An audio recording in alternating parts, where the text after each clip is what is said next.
নমস্কার বন্ধুরা, আমি সন্তু সন্তু মানুষই রান্নাঘরে তোমাদের সবাইকে স্বাগত। তো আজকে রেসিপি দেখাচ্ছি, কুমড়ো আলুর দম বানাবো। তো এখানে কুমড়ো কেটে নিয়েছি, আলু কেটে নিয়েছি, টমেটো কুচানো আছে, আর এখানে আদা বাটা আছে, তেজপাতা, আর এখানে এলাচ, লবঙ্গ, দারচিনি গুঁড়ো করা আছে, এখানে লঙ্কা গুঁড়ো, হলুদ গুঁড়ো, পাঁচ ফোড়ন, এখানে জিরে, ধনে দেওয়া আছে। তো প্রথমে আমি কড়া জেলে দেবো। এখানে কড়াই তেল দিয়ে দিয়েছি, তেল গরম হয়ে গেছে, আলুগুলো এবার ছেড়ে দিচ্ছি। ভিডিওটি অবশ্যই শেষ অবধি দেখো বন্ধুরা তোমরা। নুন দিয়ে ভালো করে ভেজে নিচ্ছি আলুটা, একটু গুঁড়ো হলুদ দিয়ে দিচ্ছি। দেখো বন্ধুরা, আলুগুলো লাল করে নিয়েছি, এবার কুমড়োগুলো এর সঙ্গে তুলে নিচ্ছি। দেখো বন্ধুরা, এইগুলো কুমড়োগুলো একটু লাল লাল করে ভালো করে ভেজে নেব। তো মাঝে মাঝে আমি খুন্তি দিয়ে নেড়ে নেড়ে দিচ্ছি। তো বন্ধুরা, আমি কাঁচা ছোলা দিয়ে করবো এটাকে, কুমড়ো আলুর দমটা। তো এখানে বাটিতে আমি আগে যে রাত্রে ভিজিয়ে রেখেছিলাম কাঁচা ছোলা, সেটা বাটিতে আমি ছেঁকে নিয়েছি, ছোলা দিয়ে বানাবো।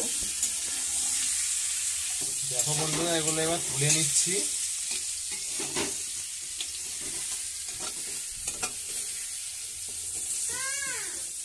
এবার এই তেলের মধ্যেই আমি তেজপাতা, শুকনো লঙ্কা, এলাচ, লবঙ্গ আর দারচিনি দিয়ে দিলাম,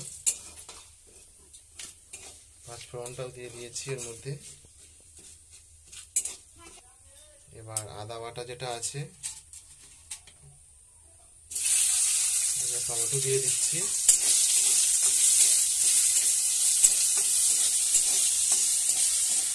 লবণটা স্বাদ মতো দিয়ে দিলাম। এবার আদা বাটা দিয়ে দিলাম, আদা বাটা দিয়ে এবার ভালো করে কষে নিচ্ছি। আদা বাটা দিয়ে ভালো করে কষিয়ে নিচ্ছি। এবার এর মধ্যে লঙ্কা গুঁড়ো, হলুদ গুঁড়ো দিয়ে দিচ্ছি।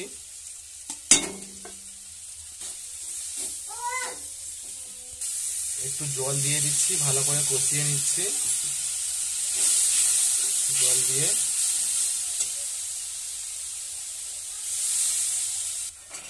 এবার ছোলাগুলো দিয়ে দিলাম।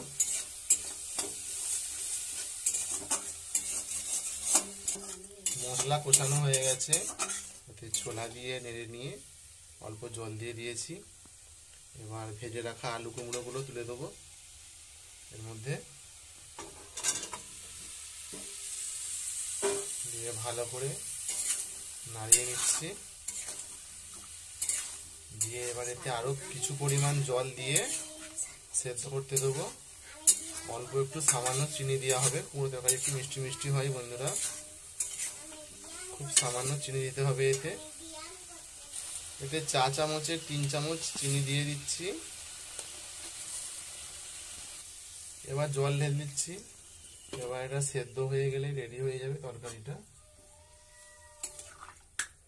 দেখো বন্ধুরা, জল ঢেলে দিয়েছি, এবার এটাকে সেদ্ধ করতে দেবো। দেখো বন্ধুরা, তরকারিটা হয়ে গেছে। এটাতে জিরে গুঁড়ো দিয়ে দিয়েছি, আগে দেখানো হলো না। তরকারিটা হয়ে গেছে, এই যে খুন্তি দিয়ে কেটে দেখিয়ে দিচ্ছি। দেখতে খুব ভালো লাগছে বন্ধুরা। তো এবার নামিয়ে নিচ্ছি এটা। এই দেখো বন্ধুরা, নামিয়ে নিয়েছি, দেখতে খুব ভালো লাগছে। এবার দেখো বন্ধুরা, আজকে লুচি আর কুমড়ো আলুর দম বানাবো, সেজন্য কড়া রেডি করে নিয়ে কড়াই তেল ঢেলে দিচ্ছি। লুচিগুলো আগে থেকে ময়দা মেখে রেখে দিয়েছিলাম, নুন, ময়েম, জল দিয়ে একটু অল্প চিনি দিয়ে খালি ভেজে নেবো আমি। দেখো বন্ধুরা, তেলটা গরম হয়ে গেছে, আর এখানে লুচিগুলো আমি বেলনায় বেলে নিয়েছি, বেলন পিঁড়িতে। এগুলো ভেজে নিলে আমার লুচি তৈরি হয়ে যাবে। দেখো বন্ধুরা, তেল একটা ছেড়ে দেখে নিচ্ছি, তেল গরম হয়ে গেছে। দেখো বন্ধুরা, লুচিগুলো খুব সুন্দর ফুলে গেছে। দু পিঠটা উল্টে নিয়েছি, এভাবেই সবগুলো ভেজে নিচ্ছি। দেখো এইটাও ফুলে উঠছে কি সুন্দর লুচিটা। এভাবে সবগুলো ভেজে নিচ্ছি। দেখো বন্ধুরা, হয়ে গেছে এই যে। তো সব লুচিগুলো ভাজা হয়ে গেল, আর একটা বাকি আছে এই যে এটা। এই যে হাঁড়িতে ভর্তি করে রেখেছি লুচিগুলোকে। শেষ অবধি দেখার জন্য অবশ্যই তোমাদের ধন্যবাদ দিচ্ছি বন্ধুরা।